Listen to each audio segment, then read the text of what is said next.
Vamos iniciar a terceira parte em nome do Senhor Jesus. Esta terceira parte terá 14 horas e 44 minutos de duração, divididas em 13 etapas. Esta primeira etapa terá 1 hora e 10 minutos de duração. Como nós falamos na primeira parte, o povo que está dentro da graça de Deus somos nós. O nosso objetivo na nossa passagem por esta terra seriam 3. Primeiro, guerrear contra o diabo. Segundo, purificar a alma para poder voltar para o céu. E terceiro, morrer para pagar aquele pecado, o pecado original.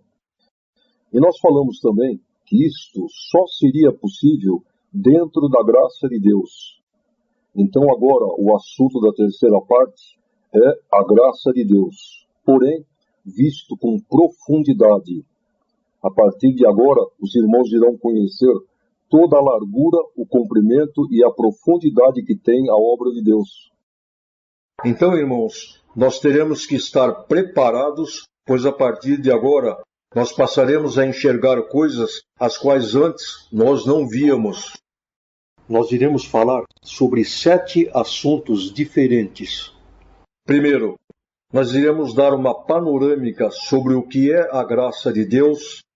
Segundo, falaremos sobre a guerra contra o diabo, o qual foi marcada no céu entre nós e o inimigo das nossas almas. Falaremos sobre a guerra individual, a qual cada um de nós temos contra o diabo. E falaremos também sobre a guerra coletiva da igreja contra o inferno. Terceiro, falaremos sobre como é o processo de purificação das nossas almas aqui na terra. Quarto assunto, falaremos sobre a doutrina, porém com muita profundidade. Quinto assunto, falaremos sobre a limpeza na obra de Deus. Sexto assunto, falaremos sobre um grande mistério, não só para nós, como também para os homens, inclusive para os cientistas. Este assunto chama-se a ciência do tempo. E, finalmente, sétimo assunto, nós iremos falar sobre o terceiro objetivo da nossa passagem pela Terra, o qual é morrer para que com a morte deste corpo nós paguemos o nosso pecado original. Muito bem, vamos para o primeiro assunto, o qual será uma panorâmica sobre o que é a obra de Deus. Sempre para que exista algum prazer, é necessário que haja uma necessidade. Então, por exemplo, como nós poderíamos ter o prazer de comer uma pizza se não existisse a fome? Ou de beber alguma bebida se não existisse a sede? O que aconteceria com o homem se Deus fizesse uma obra com ele e tirasse dele todas as necessidades que ele possui? Ele não iria mais precisar de comer, beber, dormir, vida conjugal. Como seria a vida dele? Não teria mais sentido. Por quê? Porque todas as fontes de prazer estariam cortadas. Quando Deus criou os anjos, quando eu falo anjos, somos nós também, o Senhor os criou com 7 tipos de necessidades.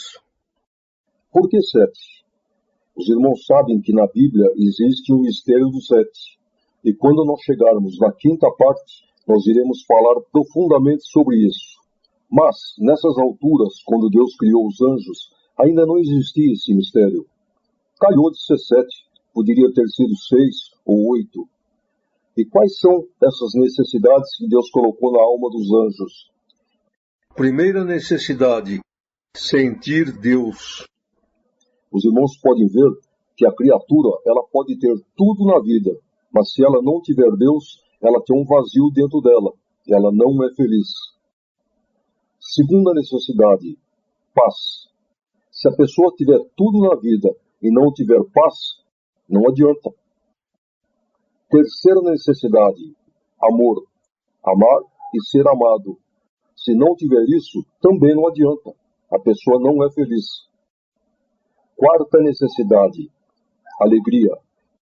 Se a pessoa tiver tudo na vida, mas for uma pessoa triste, for uma pessoa deprimida, também não adianta. Ela também não é feliz. Quinta necessidade: prazer. Nós fomos feitos para sentirmos prazer. Já começa quando é criança. Por que a criança gosta de doce? Então, irmãos, essa necessidade que o ser humano tem de sentir prazer de várias formas, foi Deus que colocou. Sexta necessidade: convívio social. Os irmãos já imaginaram se nós fôssemos para o céu e ficasse cada um lá na sua casa eternamente isolado? Por isso que Deus colocou nos anjos, colocou em nós, essa necessidade de nós estarmos sempre juntos. Sétima e última necessidade: atividade. Os irmãos imaginem se nós fôssemos para o céu e ficássemos lá eternamente sentados com os braços cruzados. No céu não existe trabalho, porém existem centenas de atividades prazerosas as quais nós iremos querer fazer. Aqui na Terra, um exemplo de atividade prazerosa. A minha esposa gosta de pintar quadros. Para ela, não é trabalho, é um prazer. Ela se diverte com aquilo.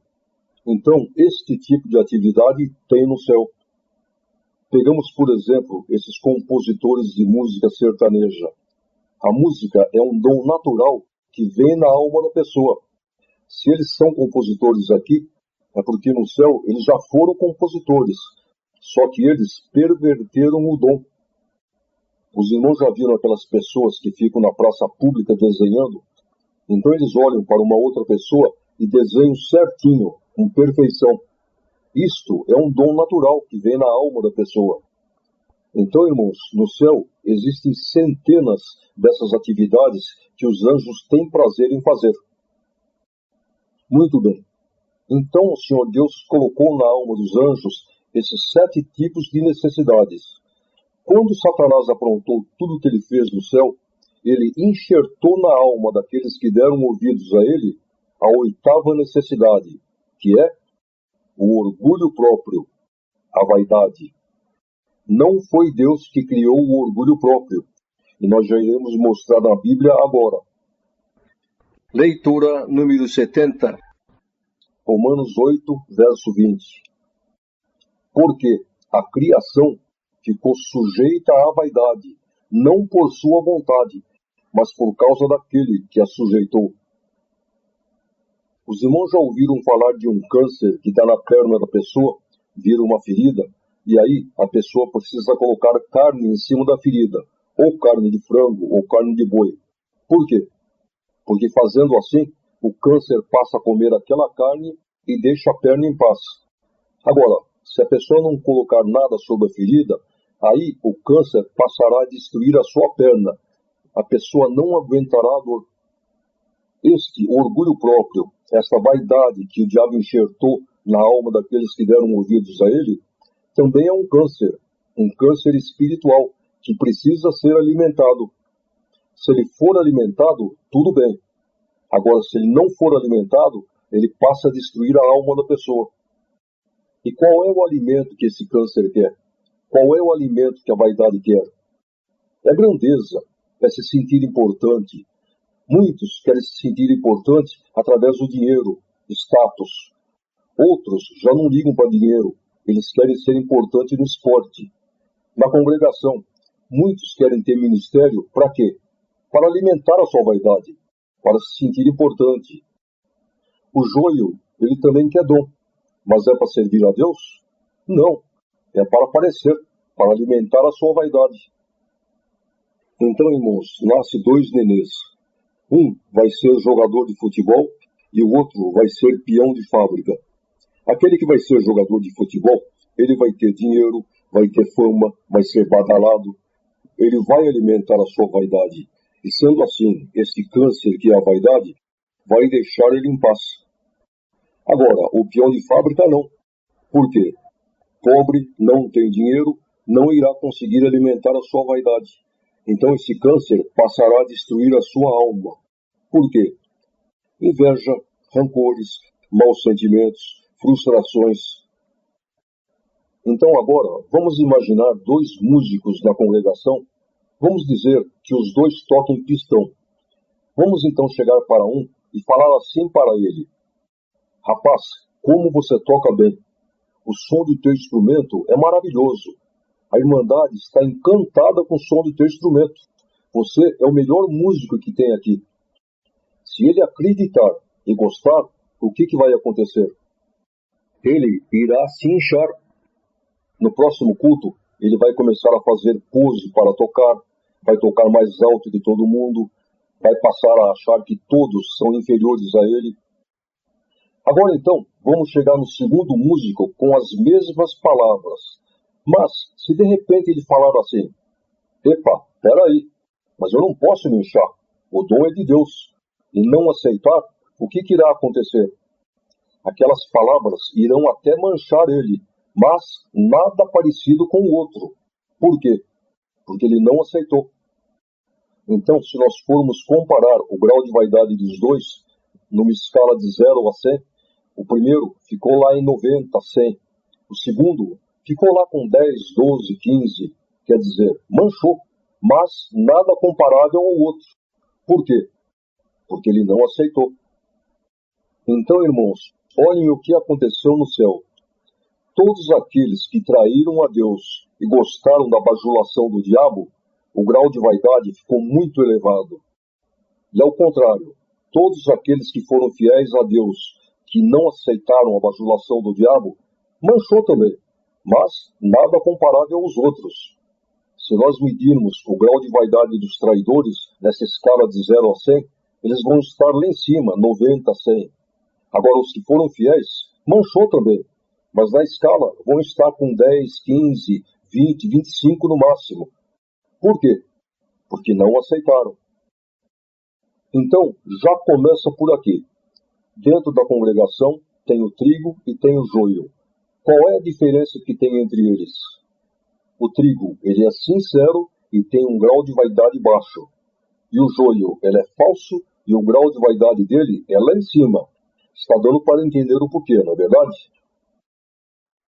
Muito bem. Vamos imaginar que o irmão João falasse para o irmão Pedro: eu vou te contar um segredo. Você promete que você não conta para ninguém? Aí o irmão Pedro falasse para ele: sim, eu prometo.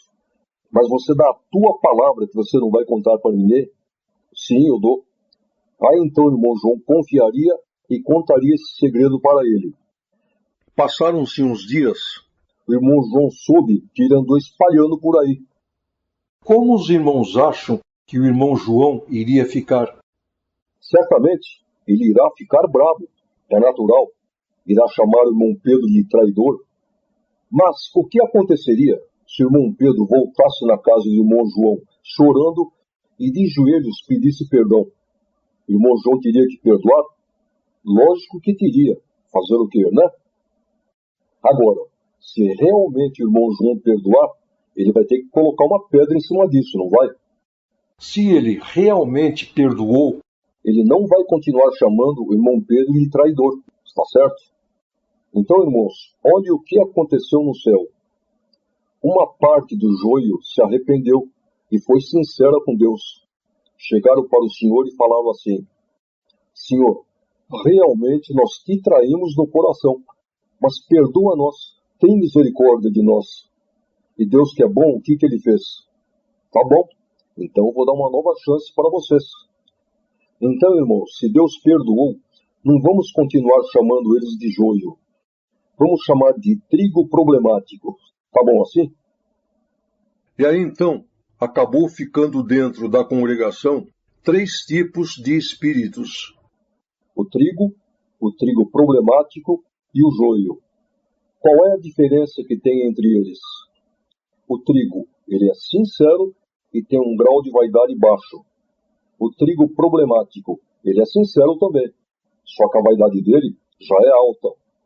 E o joio, ele é falso e a vaidade dele é lá em cima.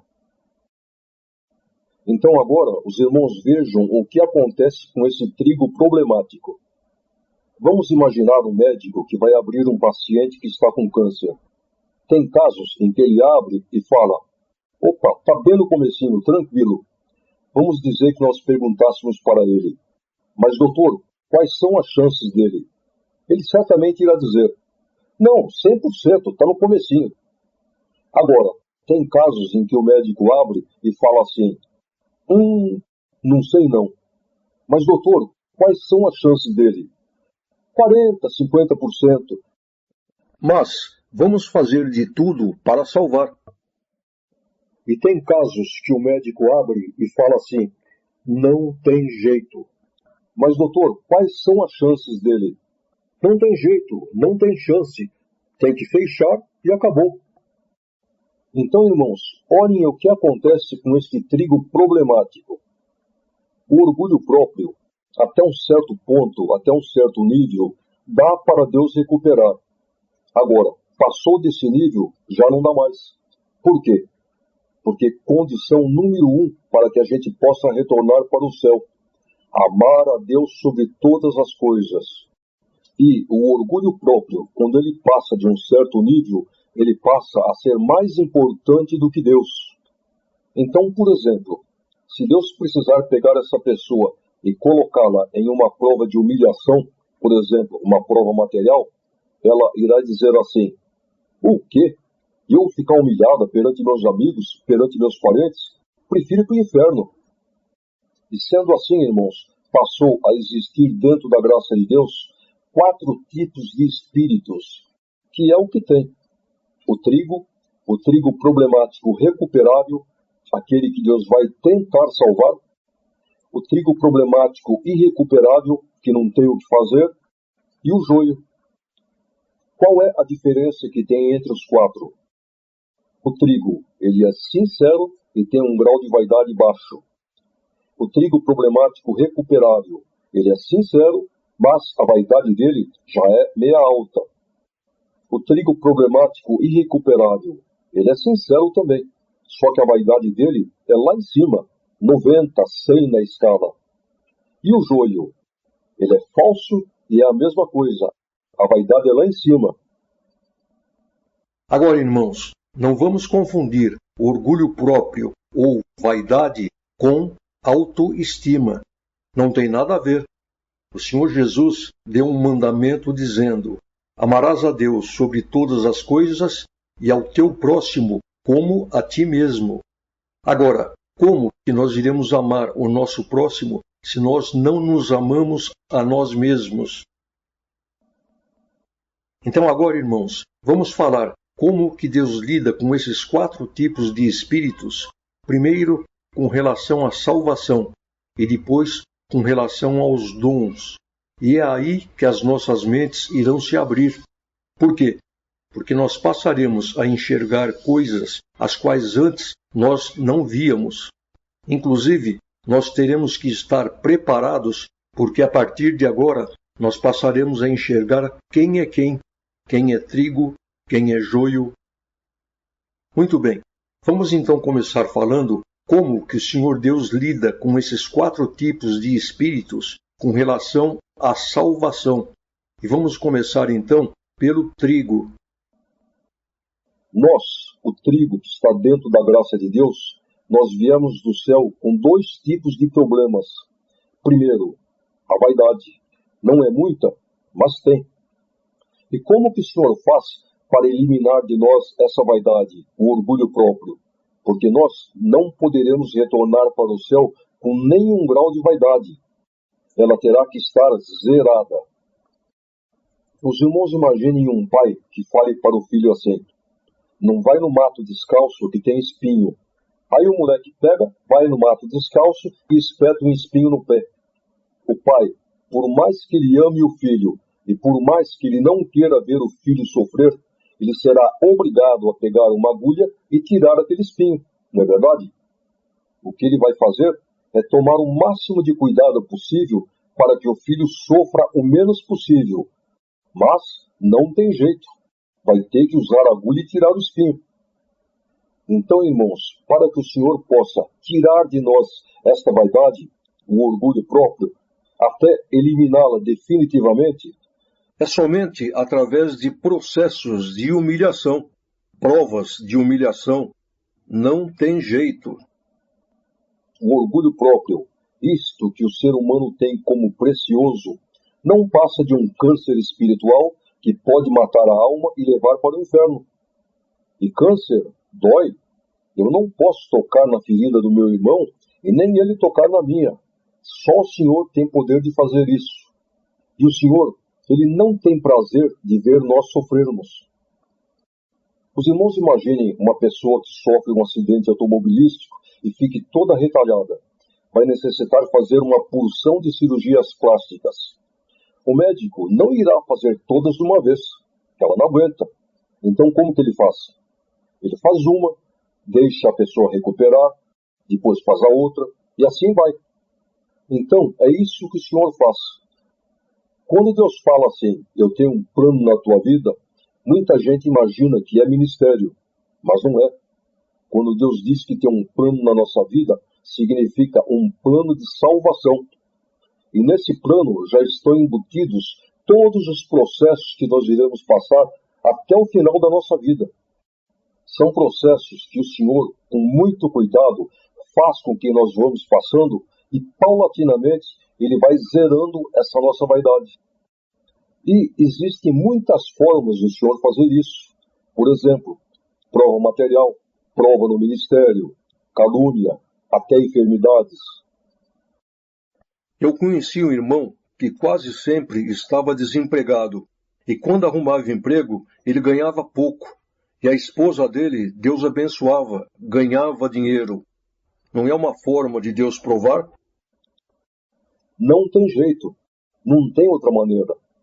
E não adianta nós ficarmos choramingando, coitadinho de mim, como estou sendo humilhado. Pelo contrário, nós temos que entender que o Senhor está fazendo isso para o nosso bem. Ele quer nos levar de volta para o céu. Este grau de vaidade, ele não é igual em todas as pessoas. É diferente. Tem irmãos que esse grau de vaidade é mais baixo, em outros é mais elevado. Então, por isso, irmãos, que tem crentes que passam uma vida inteira tranquila, com poucas provas, e quando chega lá no final, o Senhor dá uma prova, por exemplo, numa enfermidade, purifica e leva. E outros já sofrem uma vida inteira. Falando-se de vaidade e orgulho próprio, é assim que o Senhor age com aqueles que são trigos. Agora, irmãos, uma curiosidade. Os irmãos sabiam que o ser humano possui dois tipos de inteligência? Existe a inteligência racional e também existe a inteligência emocional. Existe no mundo muitos homens cultos formados em faculdade, como por exemplo, médicos, engenheiros, economistas, os quais, racionalmente falando, são homens muito inteligentes nas suas profissões, nos seus negócios. Eles agem com sabedoria, por exemplo, na sua vida financeira. Mas, quando se fala da vida emocional, como por exemplo, o matrimônio ou no relacionamento familiar, principalmente quando o seu orgulho próprio é ferido, eles passam a agir como se não possuíssem cultura alguma, como se fossem pessoas ignorantes. Os irmãos já observaram isso? Um homem culto, quando o seu orgulho próprio é ferido, ele fica totalmente desequilibrado e acaba tomando atitudes dignas de um ignorante. É verdade ou não é? Então, irmãos, nós vemos que este orgulho próprio, o qual foi enxertado no ser humano pelo diabo, é uma doença espiritual, é um câncer. Só que o ser humano o tem como algo precioso. É por isso que muitas vezes nós vemos uma pessoa errar, ela acaba entendendo que está errada, porém não dá o braço a torcer. Por quê? Por causa do seu orgulho, tornando-se desta maneira uma pessoa emocionalmente sem inteligência. Então, irmãos, nós falamos sobre o primeiro problema, o qual nós trouxemos do céu. Vamos então agora falarmos a respeito do segundo problema, o qual é o desequilíbrio da nossa alma. Eu perguntaria, aonde os irmãos acham que estão os espíritos que ainda irão nascer aqui nesta terra, os nenês? No céu existem salas de espera. existem salas de espera para os espíritos que foram fiéis e também salas de espera para os espíritos que foram traidores. O Senhor Deus fez esta separação, por quê? Para que não houvesse mais contaminação. Então agora, irmãos, vamos ver o que acontece naquelas salas onde estão os espíritos que foram traidores. Deixa eu dar um exemplo material para que fique mais claro. Isto que eu irei falar acontece muito nos países muçulmanos. Os irmãos imaginem um camarada que esteja sendo julgado 9 horas da noite e aí o juiz o condene. Vai ser fuzilado amanhã às 6 horas da manhã. Aí essa pessoa é pega, colocada em uma cela e aí então ele irá passar essa madrugada esperando com que o dia amanheça para que ele seja fuzilado. Como os irmãos acham que ele irá passar essa noite? Vai ser uma noite terrível. Vai entrar uma angústia nele, um desespero. Se de manhã cedo chegarem lá, abrirem a porta e disserem para ele: pode ir embora, o juiz te liberou, ele vai, mas aquele trauma nunca mais irá sair da sua alma. Então, irmãos, olhem o que acontece na sala de espera, onde estão os espíritos que foram traidores. Eles estão em uma outra frequência de tempo. Eles já estão vendo a terra, já estão vendo o inferno, eles já estão vendo amigos deles que passaram por esta terra e já foram para o inferno, porque o inferno, como nós vamos ver daqui a pouco, já tem muita gente. E eles sabem que eles irão passar por esta terra e depois o destino deles será o fogo eterno. Por quê? Porque são traidores. Isso gera um desespero tão grande na alma, um trauma tão grande, que quando eles nascem aqui na terra, o Senhor desliga a lembrança. Mas aquilo está na alma, está em seu emocional.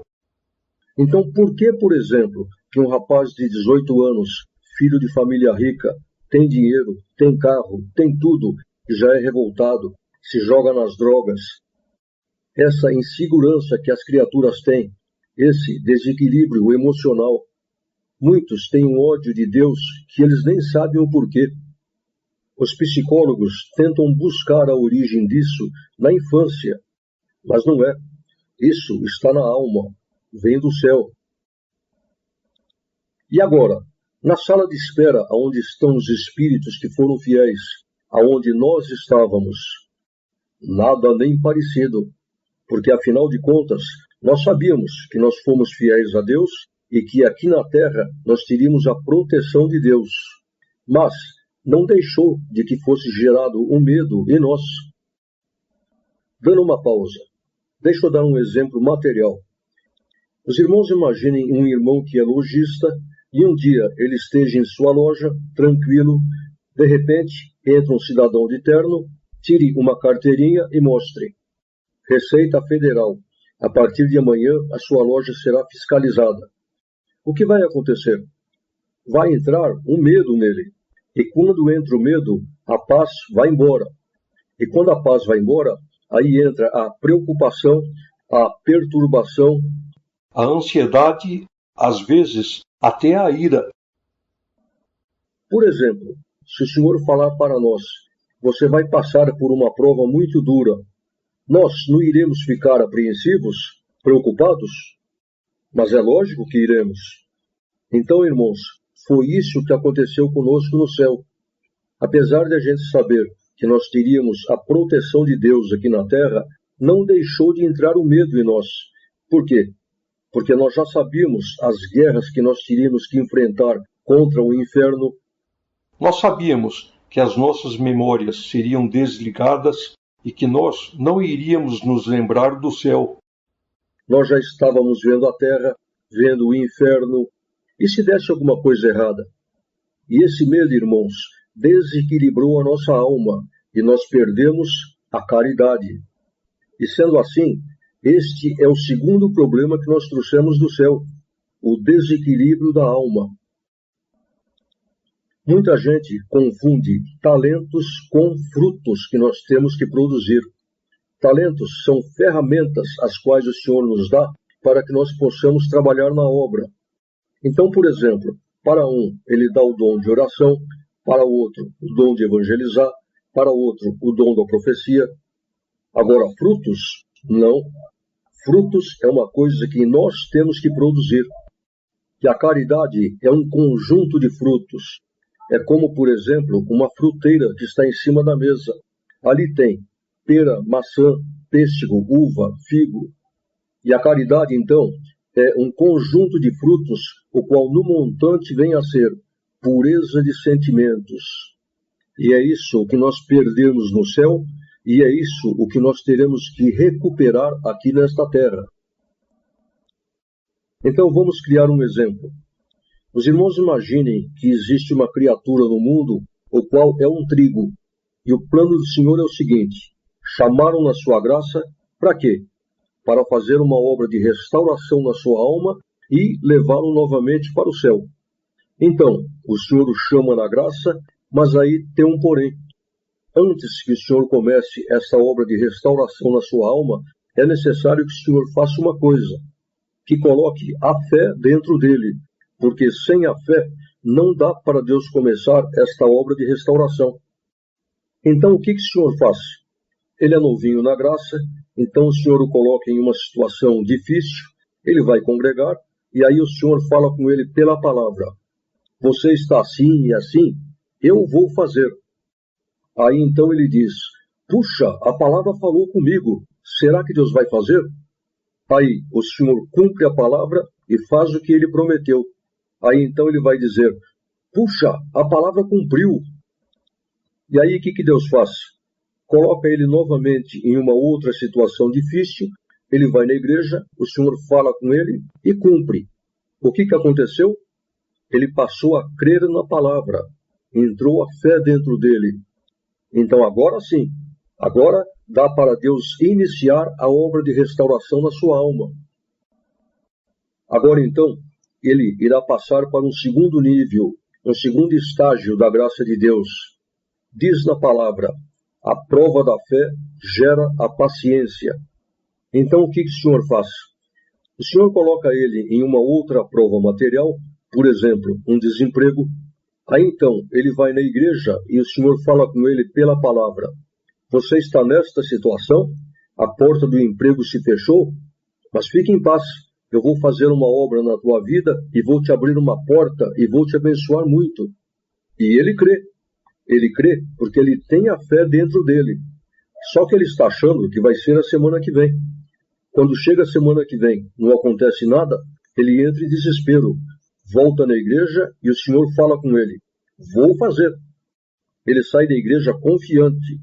Passou mais uns 15 dias, entra novamente o desespero, ele volta na igreja e o Senhor fala, vou fazer. Ele sai novamente confiando e o Senhor vai levando. Mais 15 dias, mais 30 dias, mais 2 meses, 3, 4. O que está acontecendo? Ele está produzindo a paciência. A paciência não é uma coisa que o Senhor chega e coloca dentro da gente. Ela é um fruto que nós temos que produzir. Tem irmãos que pregam assim, hoje o Senhor vai te dar o dom da paciência. Está errado, porque a paciência, como nós já falamos, é um fruto que nós temos que produzir. Quando ele chegar num ponto em que Deus vê que ele já atingiu o nível de paciência a qual o Senhor queria que ele atingisse, o que o Senhor faz? Liberta ele, abre as portas, prepara um emprego, abençoa. Agora então, ele irá passar para um outro nível, para um terceiro estágio da graça de Deus. Diz na palavra, a prova da paciência gera a temperança. No início, ele é todo desequilibrado. Se falar para ele assim, olha o que aconteceu lá, ele vai dizer, ai meu Deus do céu, e agora? O Senhor vai fazer com que ele passe por processos, os quais mais lá na frente nós iremos destrinchar, que no final a alma dele vai estar equilibradinha, nada mais abala ele. Se falar, olha o que aconteceu lá, já não abala mais. Ele já está em uma situação espiritual estável, equilibrado, ele já se sente espiritualmente confortável. E aí então, quando ele recuperar o equilíbrio da alma, zerou a vaidade, o Senhor não deixa ficar mais nem um dia aqui nesta terra. Os irmãos estão entendendo? Então, irmãos, resumidamente falando, é assim que o Senhor faz com aqueles que são trigos. Vamos agora então falar sobre o segundo grupo, os trigos problemáticos recuperáveis. São aqueles que o Senhor irá tentar salvá-los. Como que o Senhor faz? Bem, aí já é diferente, porque vejamos bem, um trigo em que o grau de vaidade é baixo, já tem que sofrer para que esta vaidade seja zerada. Então os irmãos imaginem um trigo problemático recuperável, cuja vaidade na escala está lá em 40%, 50%. Com eles, Deus age diferente. Então, por exemplo, aconteceu comigo. O Senhor me colocou numa prova material muito violenta. Aí um dia eu pensei, não, eu sou o culpado, eu errei. E o Senhor me repreendeu. O Senhor me disse, não fale desta maneira, fui eu que quis assim. Por que o Senhor me falou isso? Porque Ele sabe que eu não vou me revoltar. Eu amo a Ele sobre todas as coisas. O importante para mim é a salvação da minha alma. Agora, neste caso, como se trata de um trigo problemático e recuperável, é diferente. Por quê? Porque a vaidade dele, o orgulho dele, é bem elevado. E sendo assim, está arriscado numa provação dessa ele blasfemar contra Deus. Então, com eles, Deus age diferente. Então, por exemplo, se Deus quer colocá-lo numa prova material, o Senhor permite que um espírito venha tentá-lo para fazer um grande negócio. Ele vai buscar a palavra e o Senhor até fala com ele. Não faça que você vai sair mal. Mas ele não resiste à tentação e faz. Conclusão. Entra na prova, perde tudo, vai para a bancarrota. Ele pode reclamar do Senhor? Eu conheci um irmão que era um trigo problemático recuperável. E este irmão, ele viu que ele ia pecar com mulher. Então o que ele fez? Ele orou a Deus e pediu para o Senhor assim, Senhor, eu não quero perder minha alma. Me dá uma prova para salvar a minha alma. Passaram-se poucos dias. Ele sofreu um acidente automobilístico e quebrou a espinha. Ficou paraplégico. Ele pode reclamar de Deus?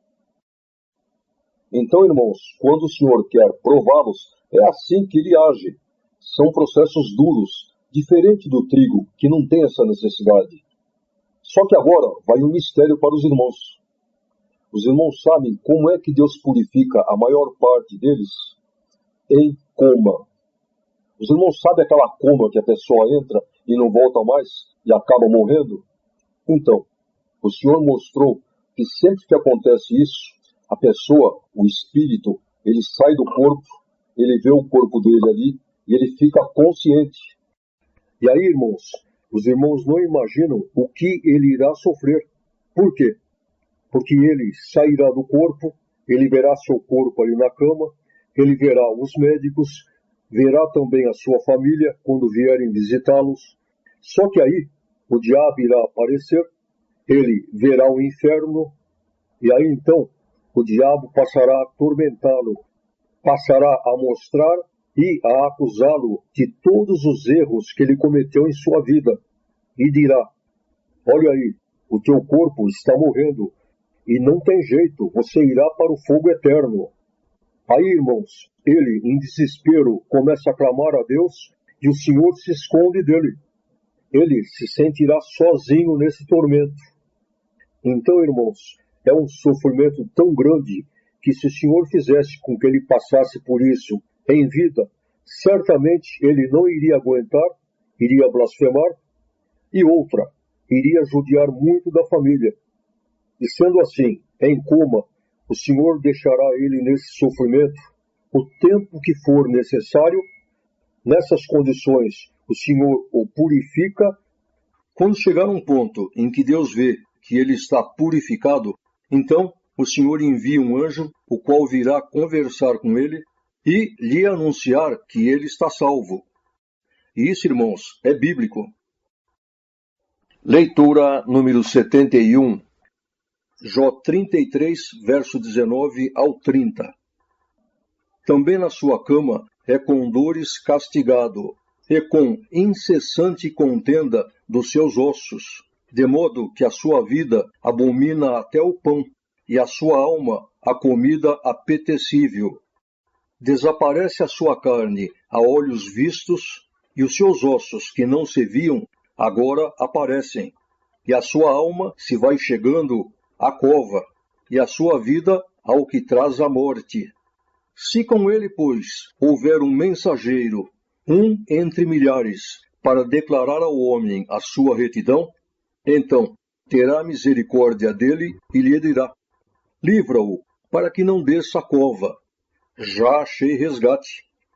A sua carne reverdecerá mais do que na sua infância, e tornará os dias da sua juventude. Deveras orará a Deus, que se agradará dele, e verá a sua face com júbilo, e restituirá ao homem a sua justiça. Olhará para os homens e dirá: pequei e perverti o direito, o que de nada me aproveitou. Mas Deus livrou a minha alma de ir para a cova. Verá a luz. Eis que tudo isso é obra de Deus, 2 e 3 vezes para com o homem, para desviar a sua alma da perdição e alumiar com a luz dos viventes. Então, irmãos, vamos destacar 3 pontos neste capítulo.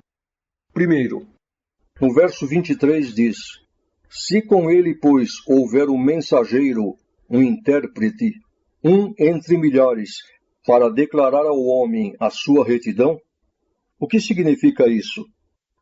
O que acontece, irmãos, é que apesar da coma ser um fenômeno natural, o qual todos estão sujeitos, todas as criaturas que passam por este processo, os espíritos também saem do corpo, eles ficam ali ao lado do seu corpo, eles veem os demônios, os quais vêm para atormentá-los. Só que para essas criaturas, como elas não pertencem a Deus, não há esse processo de purificação. E sendo assim, para elas não virá nenhum anjo para conversar com elas, ou seja, não haverá nenhum intérprete. Então é por isso que neste verso fala: se com ele, pois, houver um mensageiro, um intérprete, o qual venha esclarecê-lo. Segundo ponto, e aí diz no verso 24, então terá misericórdia dele e dirá: livra-o, para que não desça a cova. Esse é o anjo pedindo a Deus. E aí então a resposta da alma: já achei resgate. Terceiro ponto, vamos ler o verso 29 e o verso 30. Eis que tudo isso é obra de Deus 2 e 3 vezes para com o homem, para desviar a sua alma da perdição e o alumiar com a luz dos viventes. O que significa isso? Isso, irmãos, significa que quando Deus quer fazer uma obra desse tipo, com um trigo problemático recuperável, aí vai acontecer que ele irá entrar em coma, o seu espírito irá sair do corpo, irá ficar ao lado do seu corpo, consciente, vendo tudo. Só que, de repente, o diabo aparece e aí acontece tudo isso que nós já falamos. Então, irmãos, por um bom tempo, ele ficará ali naquela situação, naquele tormento, naquela guerra, naquele desespero. Só que chega um ponto em que o Senhor expulsa o diabo e dá uma trégua para ele. Então, ele tem um descanso, uma pausa. Aí, ele ficará mais um tempo ali ao lado do seu corpo, vendo tudo, vendo os seus familiares, porém, longe daquele tormento, longe do diabo. Assim que o Senhor Deus vê que ele já está em condições novamente, o que acontece? Aquele processo se reinicia pela segunda vez. Satanás aparece novamente e começa de novo todo aquele tormento. O Senhor deixará ele mais um tempo nessa situação, até que, por fim, o Senhor novamente dá um descanso para ele, expulsa o diabo. E aí, se a sua alma já estiver pura, se ele já estiver em condições, o Senhor o recolhe.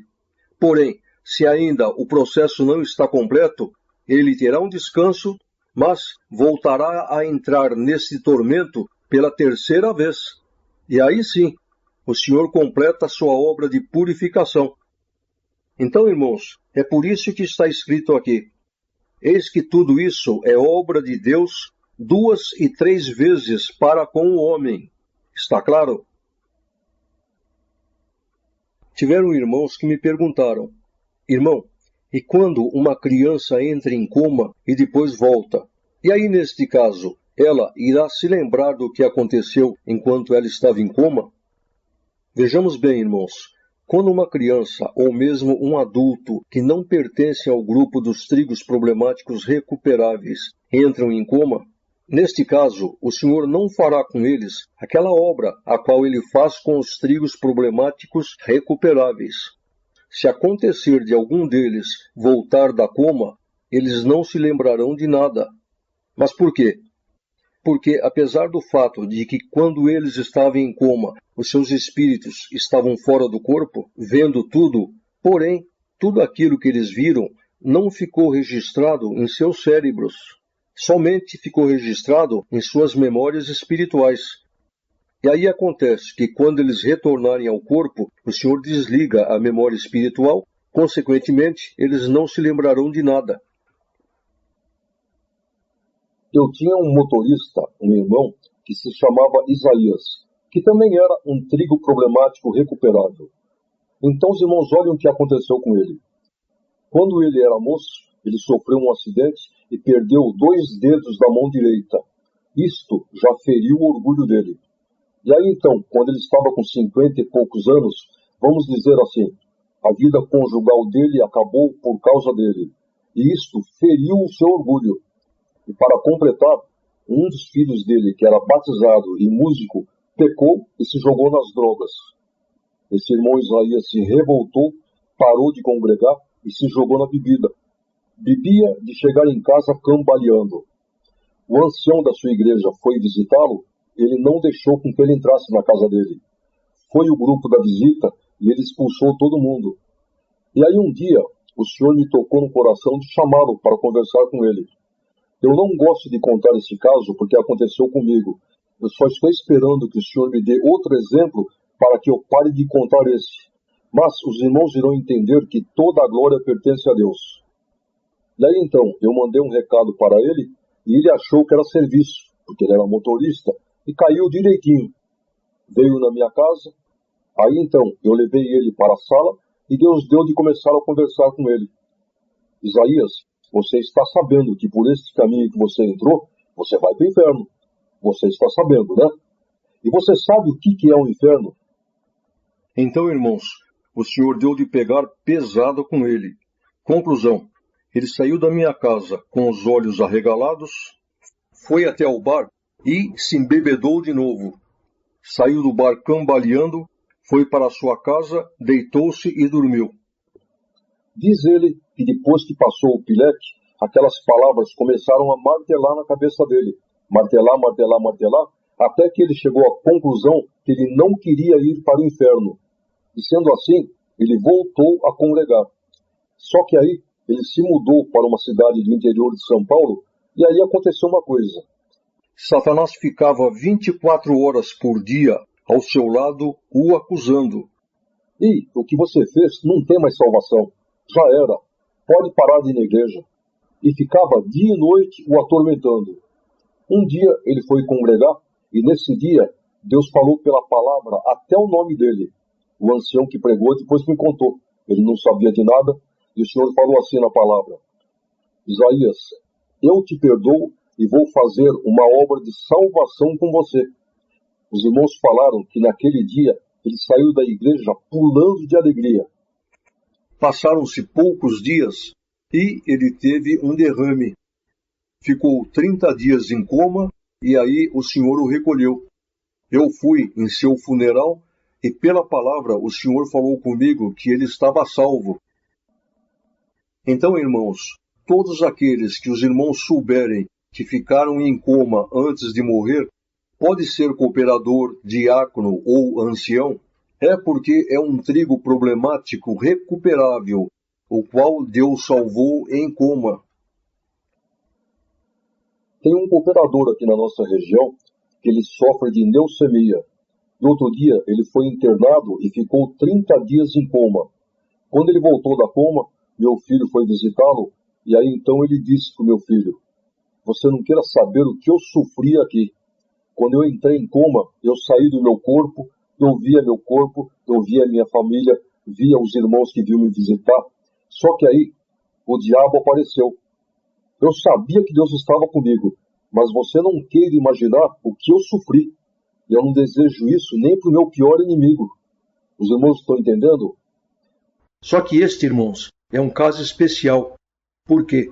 Porque o Senhor permitiu com que ele voltasse para que ficasse como um exemplo para nós. Então, neste processo, o que o Senhor fez com ele foi adiantar um pouco o processo de purificação. Agora, a coma é um fenômeno natural. Qualquer ser humano está sujeito a isso. Porém, somente nos casos dos trigos problemáticos recuperáveis é que Deus utiliza este processo para poder fazer esta obra. Com os demais, não.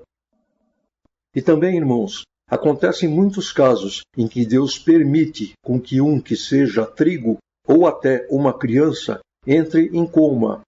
E os irmãos sabem o porquê? Isso acontece somente para dar um tempo para que a família seja preparada para a partida deste que o Senhor quer levar. Mas então, neste caso, como fica o espírito daquele que entrou em coma?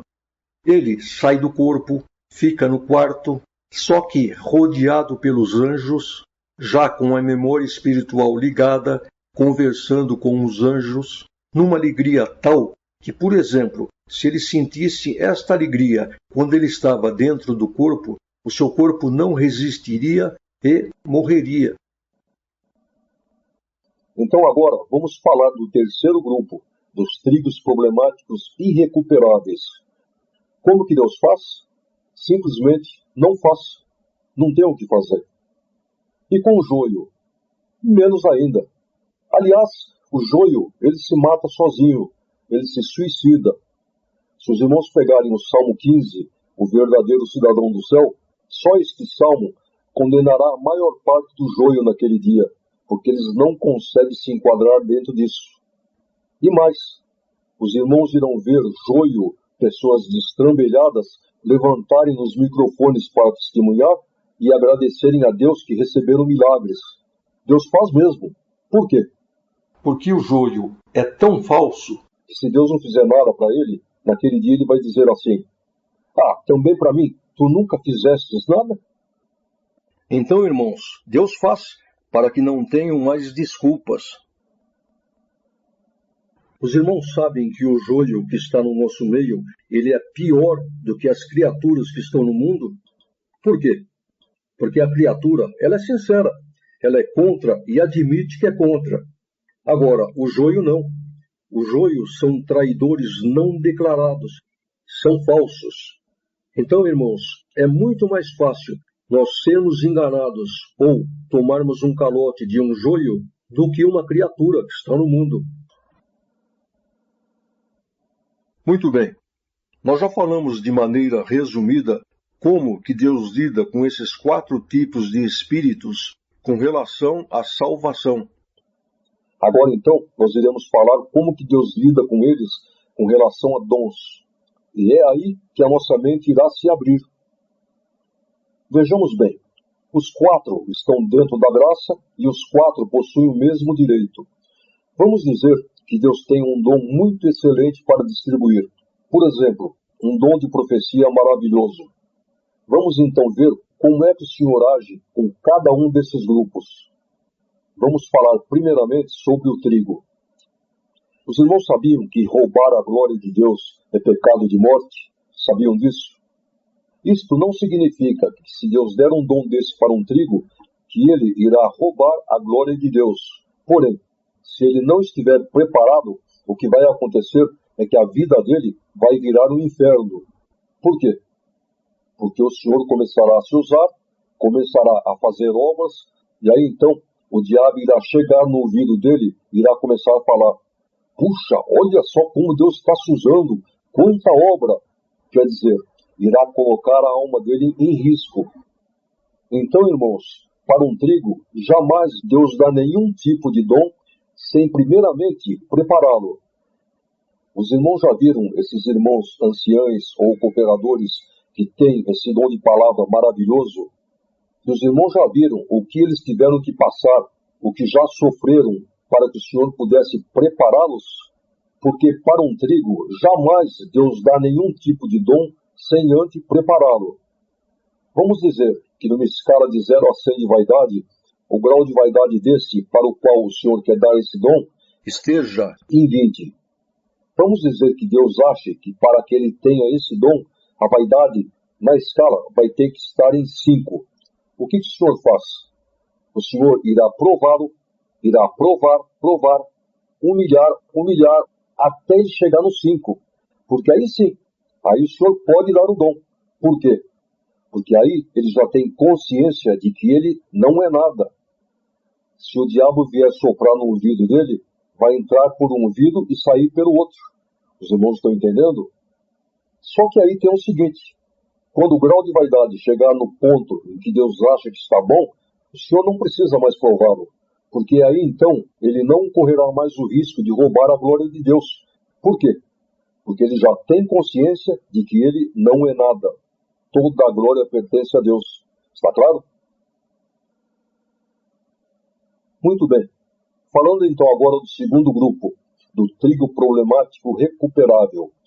Como que o Senhor faz para dar para um deles um dom como este? Simplesmente não dá. Porque se der, ele vai roubar a glória de Deus e irá perder a sua alma. Para eles, Deus dá dons, porém, tudo donzinhos. Aliás, irmãos, como nós iremos ver daqui a pouco, a maior parte dos que pertencem ao ministério, cooperadores, anciães, são todos trigos problemáticos recuperáveis. Daqui a pouco nós já iremos saber o porquê disto. E para eles, Deus dá dons, porém, tudo donzinhos. É como, por exemplo, a pessoa está numa situação material ruim, está andando com uma Brasília velha. Aí chega outro e fala para ele: puxa, que belo carro que você tem. Ele vai ficar bravo, vai dizer: está zombando de mim. Por quê? Porque ele sabe que não é. Agora, é Deus. Os irmãos podem até buscar a palavra na igreja dele. É Deus, mas donzinho. E agora então falando do terceiro grupo, dos trigos problemáticos irrecuperáveis. Como que Deus faz para dar um dom desse? Simplesmente Deus dá. Por quê? Deus vai dar o dom, o Senhor vai começar a se usar, ele vai se inchar, vai roubar a glória de Deus, e é uma maneira de Deus eliminá-lo.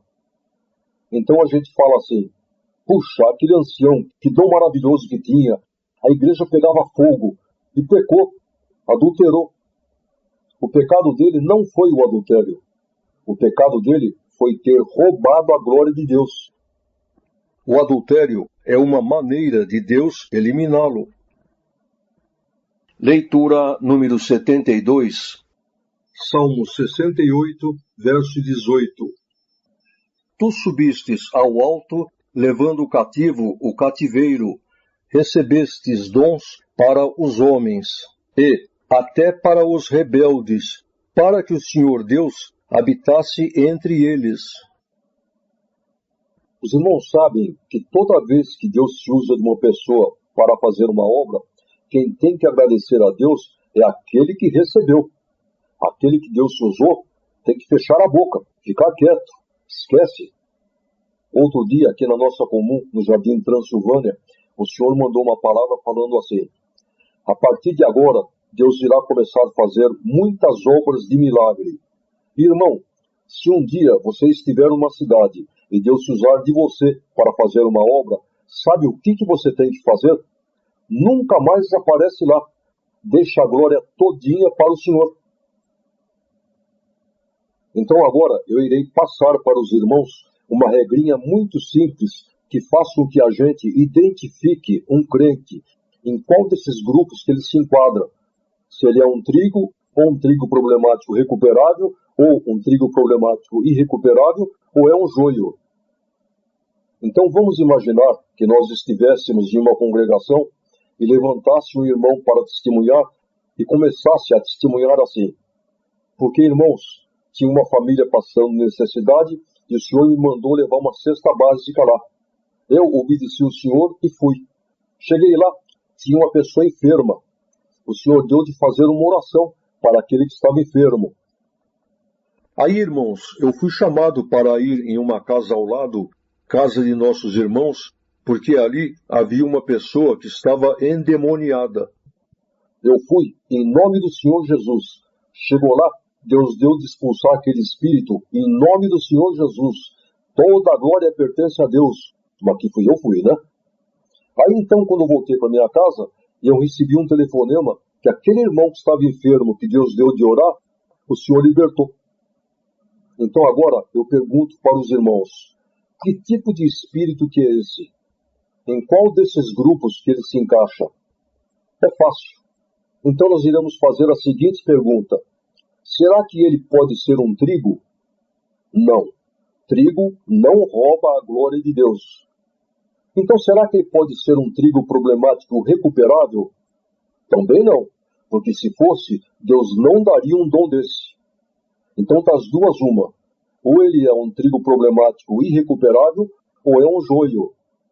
Dá para se saber o que é? Dá. Se tudo o que ele falou foi verdade, então é porque ele é um trigo problemático irrecuperável.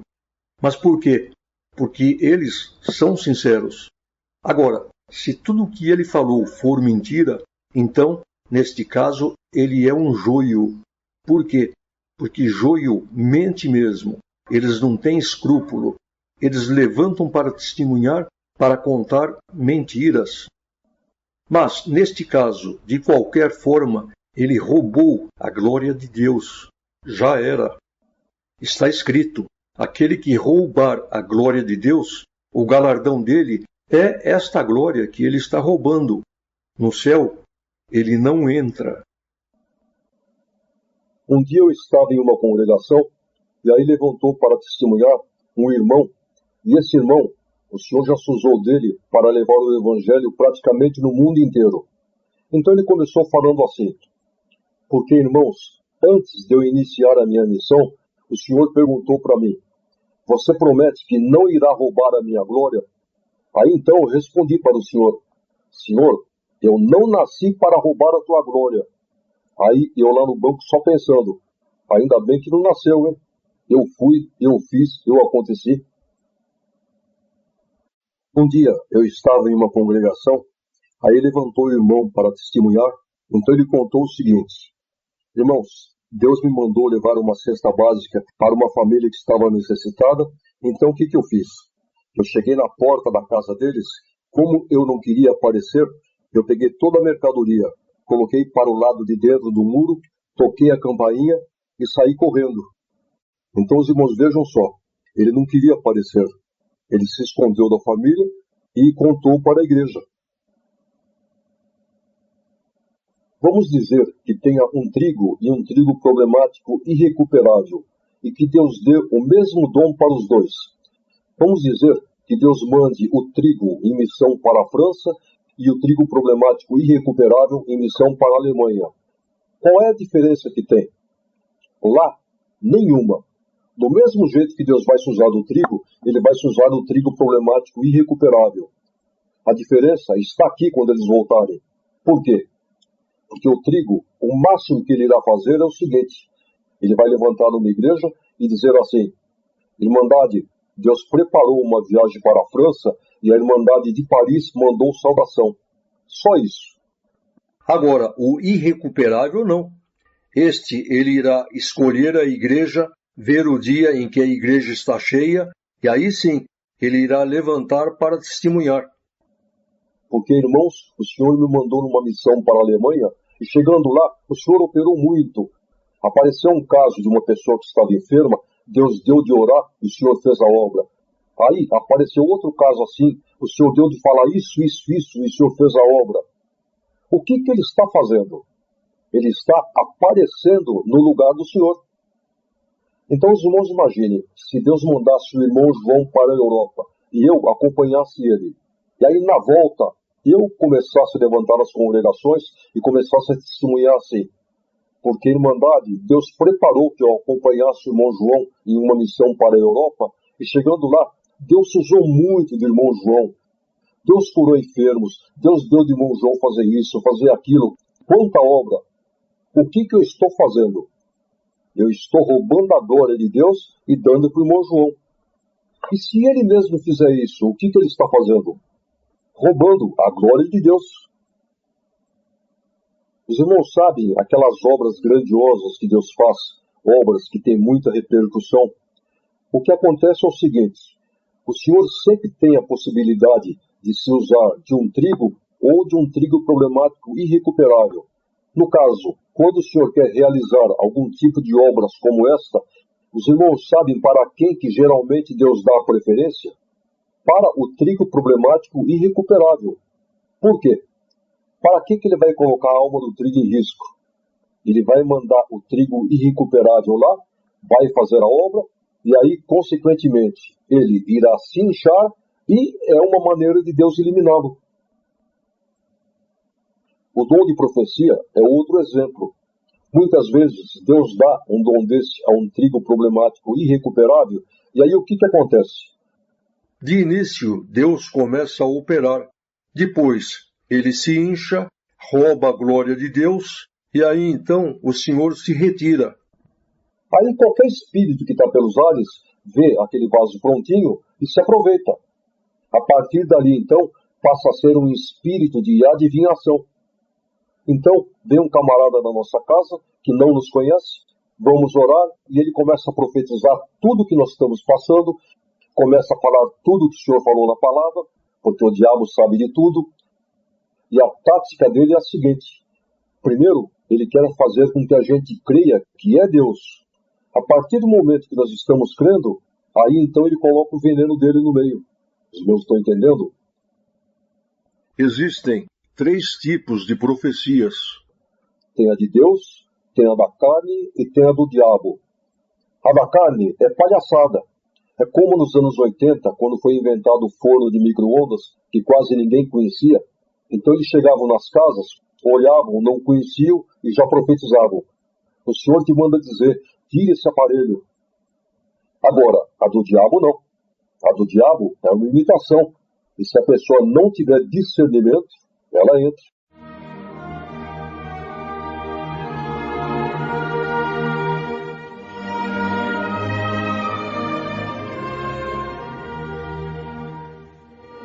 Bem, irmãos, chegamos então ao fim da primeira etapa desta terceira parte, com a ajuda de Deus.